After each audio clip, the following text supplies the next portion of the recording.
Why, hello there, ladies and gentlemen, boys and girls, children of all ages. My name is Mr. Dogbout333, and welcome back to Hearts of Iron 4, The New Order, The Ruin, as the United Kingdom. Last video, we kind of just got a general vibe of how not good things were in Britain. And, yeah, that's literally, we just did some reading about statuses and all that stuff. Now it's time to actually play the game. So let's get the research going off the bat. Working on infantry equipment, support equipment. I will work towards industrial management. And we'll do hospital construction. We'll get that monthly population going. As for troops, we don't have that many, it looks like. That's actually quite a pitiful number. But we'll get a field marshal going. Go with Mr. Templar, which it looks like Montgomery isn't there anymore, which thank fuck. Montgomery being a collaborator was weird. I don't know enough about these other guys to really comment one way or the other, but yeah. Looks like a German. This guy's name is Bacon. That's kind of fun to me. I'll put that guy in. We have no decisions, nothing in the way of anything else. We do have production units.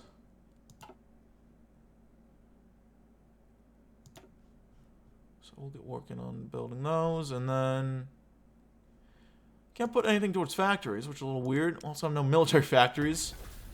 We'll just build fucking convoys, why not?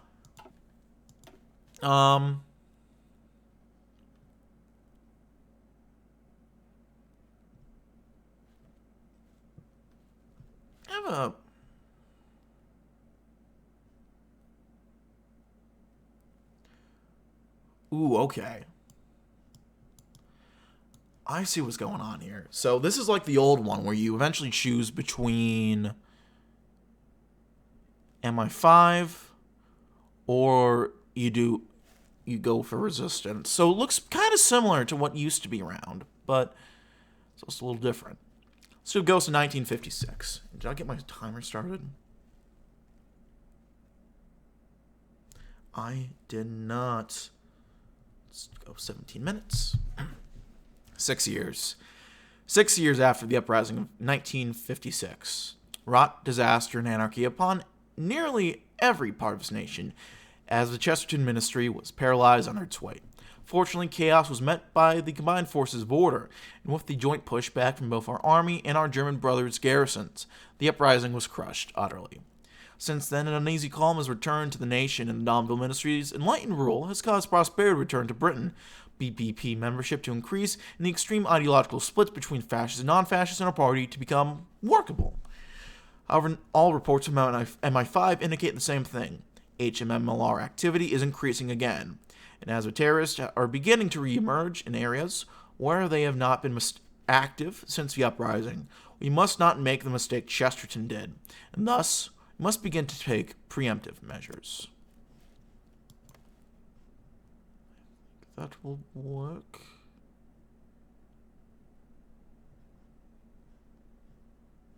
Interesting.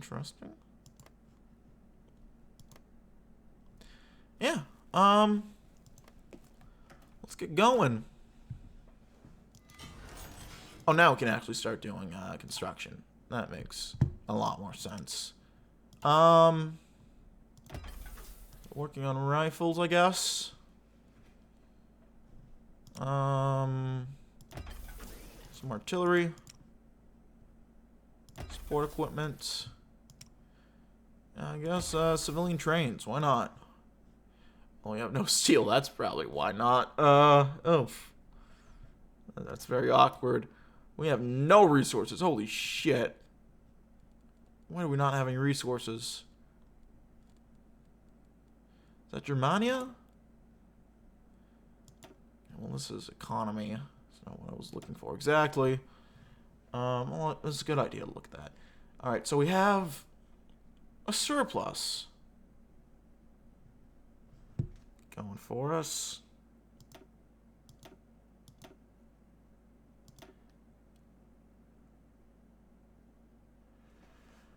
we'll go ahead and do a little bit extra into social services. See if we can start reducing that poverty rate.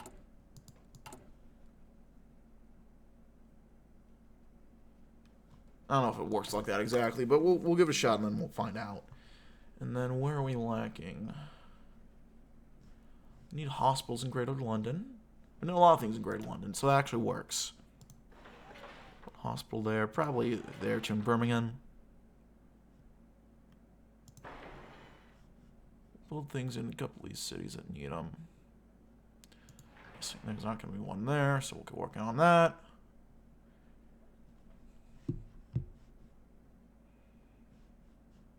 Yeah, and then we'll get some schools going as well. School. School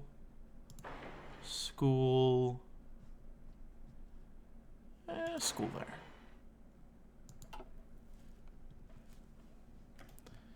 Here we go.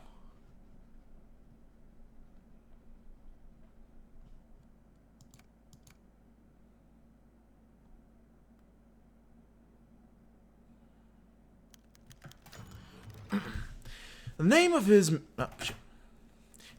Majesty King Edward VIII, I hereby appoint the following as members of cabinet and the government ran in his name: Home Secretary Andrew Fontaine, Chancellor of the Exchequer Richard Austin Butler, Foreign Secretary Robert Niall Kane, 2nd Baron Brockett, Defense Secretary Angus Maud, Chancellor of the Duchy of Lancaster Walter Montagu Douglas, Scott 8th Duke of Buccleuch and 10th Duke of Queensberry.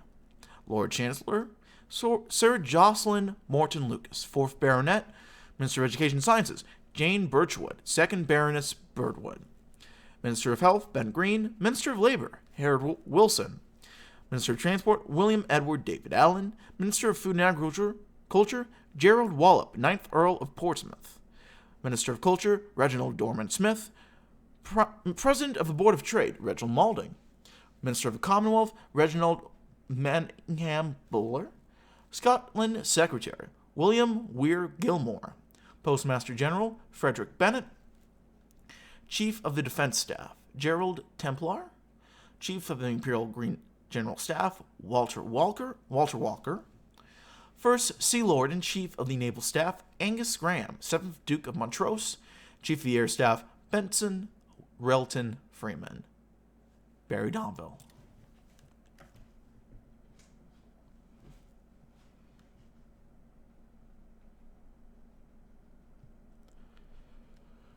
No template for basic artillery. Oh, it's base artillery, and I'll add them in eventually. Heavy rain was hammering loud on the windows of Downing Street, where the booming gongs of Big Man ran out across London 12 times, signaling the end of another day. Now it was finally time for Prime Minister Barry Donville to go to bed. Running his old, somewhat shaky hand over his face, Donville let out a pained sigh as he looked down at the report below him, a report which had mockingly devoured the past 4 hours of his life, and all but ensured he'd be getting no sleep at all tonight. This had to be the 3rd time he'd read it from start to finish, but the sheer trepidation and dread he had felt when first turning the pages never left, and only intensified. Her Majesty's Most Loyal Resistance. The name alone was enough to send a disgusted shiver down the PM's spine. He remembered when he first heard it, in this very room no less, as he was meeting his old friend and then Prime Minister A.K. Chesterton in 1954. He remembered how they had both laughed at the ridiculousness of it all, the very notion that some wide-eyed idealist and bitter remnants of the past could possibly pose a threat to the resurgent Britain and her watchful German allies. He remembered how reports continued in the years that followed, telling of secret meetings and covert raids, warning of a ticking time bomb ready to explode at any moment. Donville remembered when it did explode, and the world came crashing down. Now, the very same report he had once laughed at sat in front of him again. Setting the report aside, Donville reached for his telephone and dialed the German embassy. He would not make Chesterton's mistakes and pay the price he did. Oh no. Now was the time for action. To man the guns and prepare for battle. The Admiral had one last war to fight, and he intended to win. Britannia sails to war. I believe it's gonna... There we go. The workshop of the world. Interesting.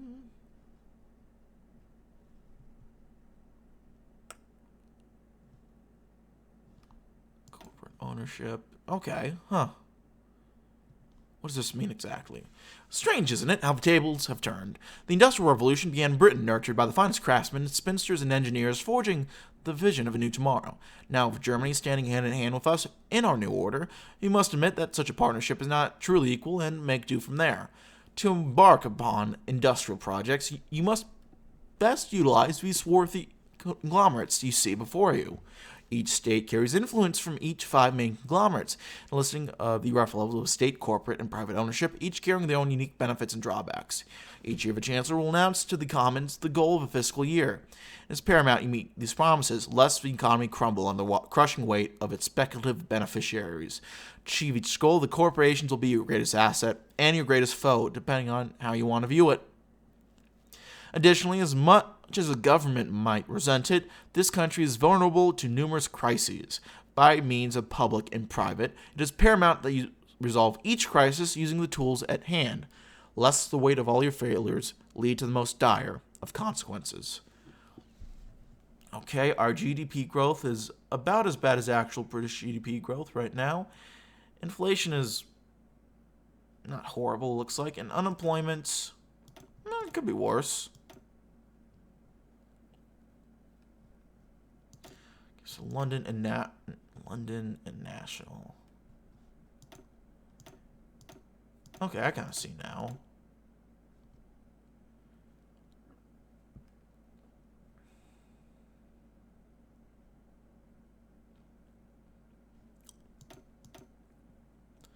Got Volkswagen in the Midlands.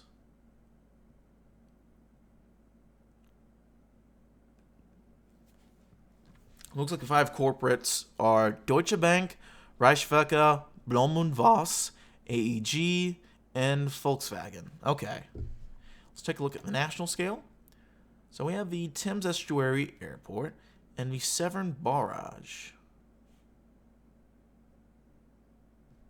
All very interesting. And we can get more production units invested into that if we wish. And that actually doesn't seem like...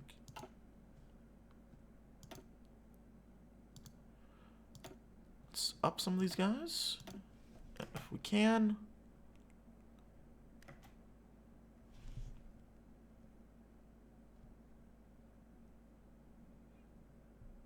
See if we can't get these going.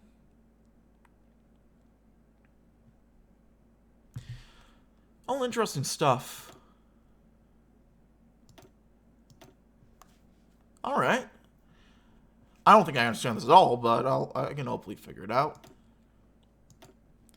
Next, let's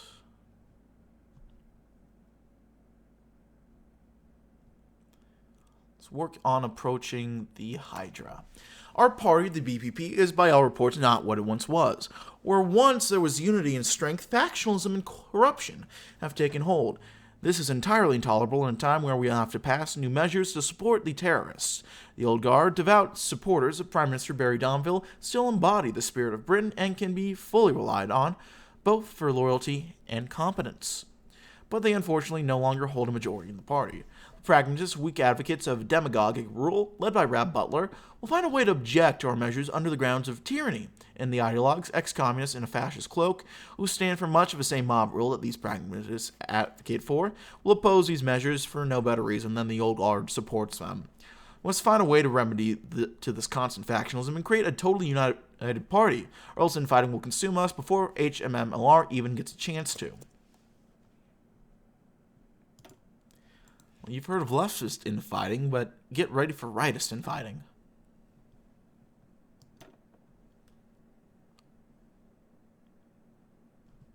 You have, what, about 3 years to get to this? Staved off midnight for now.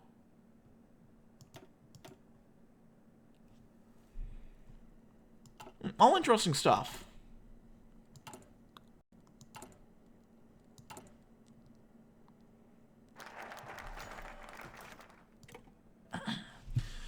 The theme of this year's budget is sound expansion. Expansion of the British economy's strengths without expansion of the British economy's flaws. In this spirit, it is the government's goal to achieve 3% real annual growth by the end of 1962. The clock turned to 6. Rab Butler folded away his reports, a lit cigarette burnt out on the ashtray. He has triple-checked the numbers every day for the past week and found them sound, sensible, pragmatic economic policies were neatly arranged in his head, and on the budget he was about to hand to Parliament, he had no doubts he could not afford them. However, as we pursue a growing economy, we cannot allow inflation to destroy all our efforts. Therefore, it's also the government's goal to restrain inflation to under 3%. The clock ticked to 7:30. Butler exited his car, thanked his driver, and lugged his heavy attaché case across Cromwell Green. He saw a gaggle of journalists across the podium, atop which was Andrew Fontaine. Butler stopped to watch the commotion. Fontaine spoke of prosperity, cooperation, greater rewards for the British worker. Fontaine spoke of promises that were not his to fulfill. Butler turned his head and walked away. Above all, it is the government's chief aim to provide prosperity and employment to all Britons. Therefore, it is also the government's goal, I can't speak, to create 500,000 new jobs by the end of 1962. The clock ticked to 8:30, and also Westminster. A few corridors away from the House of Commons, Butler reassures an increasingly nervous Domville. Prime Minister, we've had our finest civil servants on the job. Yes, we checked the numbers. Yes, I checked for numbers. Butler felt the pressure which lay atop of Domville. Pressure from above, pressure that was Butler's to alleviate. Time has come to fulfill all our promises. Barry Domville had long since grown used to the headache that seemed to appear in his head whenever Rab Butler and Andrew Fontaine were in the same room together. Sometimes it appeared as a heavy thump. Other times it would be a high-pitched whirring. Whatever it was, it seemed that his body developed an instinctual intolerance for the senseless, endless bickering that filled the room whenever the two men were forced to interact. Prime Minister, you cannot simply abide by some of the measures here. It is obscene, a gross violation of the British people's privacy and personal safety, Butler said, forcing Domville to zone back in. Of course he took issue with the Freedom of Security Act. He wouldn't even ever turn down a chance to illustrate how much more decent and reasonable he was from everyone else. I mean, some of the methods are grotesque. Increased usage of the BFC, greater surveillance in public, a year's prison for curfew breakers, insanity. A humorless chuckle from across the room signaled that it was time for Fontaine to speak, as if Domville hadn't heard enough pseudo-Bolshevik filth for the day already. Oh, this act is insanity, all right. How can you call it a Freedom Security Act when you barely increase the funding of security agencies? And how they meant to get anything done without authorizing use of extraordinary force to interrogate suspects. You're practically begging for another uprising. Oh, you would love another uprising, wouldn't you? Another chance to graciously brutalize your fellow countrymen is practically a gift to your lot. Fontaine twitched irritably. Why are you impugning on my character, Butler? I do believe that would come under Section 7, Paragraph 6 of the Penal Code. Not good at all, is it? You gish-galloping, moralizing... Can you both be quiet for 2 seconds so I can think, if you please? Domville snapped, slamming his desk for emphasis. Butler and Fontaine both stopped, looking at Domville. I will consider some revision to the bill, as you have both so helpfully suggested, he said, feeling that all too familiar thumping in his head. In the meantime, I am going to ask you both to get out of my office so I can think this over, if you please. And like two nice schoolboys, they bowed their heads and left. Well, there goes that. Next, we'll start with fighting shadows. It's all well and good to say that we are planning to fight HMMLR, but in truth, we do not really know who it is we are fighting. The only resistance commanders we know the identities of are Left Resistance leader Jack Jones and SOE leader Fitzroy McLean. The lower-ranking commander and the leader of the resistance itself remains unknown to MI5. We also have virtually no knowledge of how many terrorists there are, nor do we know what weapons they have access to or how they plan to use them. Fighting a borderline invisible foe will be extremely difficult, and we must get MI5 to ramp up their investigation into the resistance if we ever wish to truly defeat them. Well, we'll have to see if we can defeat them next time, because I'm gonna there. But to all of you two people, thank you for watching. I appreciate it. Like this video if you like it, dislike it if you didn't. If you have any comments or feedback, leave it in the comment section below. I read all the comments I get, and I appreciate any all feedback you might have for me. If you want to keep up to date with uploads, hit the sub button. Maybe even hit the notification bell if you really want to keep up to date. Yeah, that's really just of it. Check out my various links down in the description box below: Twitch, Discord, second channel, Patreon, all that fun stuff. And yeah, I will see you all in the next video. I thank you for watching. My name has been Mr. Dogboat333, and I'll see you all next time. Bye-bye.